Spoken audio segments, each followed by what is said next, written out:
Машыгууну баштагыла.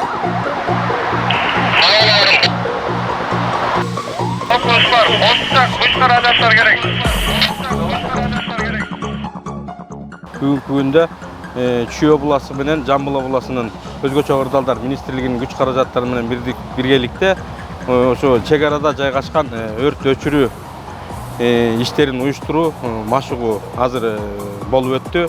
Машыгууга Кыргыз Республикасы Чүй обласынын аймагында жайгашкан өрткө каршы кызматынын жана башка кызматтардын күч каражаттары катышты. Ошондой эле Жамбыл обласынын өзгөчө кырдаалдар департаментинин күч каражаттар келип биргеликте ошо чек арада жайгашкан токой өрттөрүн өчүрүү иштери уюштурулду.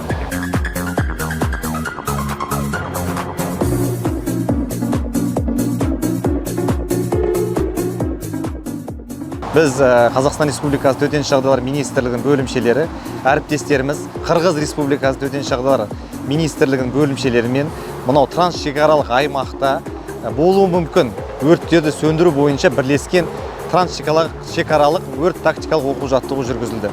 Оқу-жаттығудың мақсаты, яғни орта аймақта орын алған төтенше жағдайларды бірлесе отырып жою болып табылады. Сонымен қатар өртті жою барысында жедел ақпаратпен алмасу, сонымен қатар бөлімшелердің мемлекеттік шекараны кедергісіз жедел өту болып табылады. Негізінен эле бул иш-чара деген Қазақстан Республикасынан биргеликте өтүп аткандан кийин биз Қазақстан Республикасынын биздин коллегаларга ошол өзгөчө кылдар министрлигинин Қазақстан Республикасы боюнча министрликке дагы ыраазычылык билдирип кеткибиз келет. Жыл сайын өтүп аткан окуулар ийгиликтүү өттү деп ойлойбуз. Табигый кырсыктар болбой эле койсун, бирок биз алдын ала алып даяр болушубуз керек.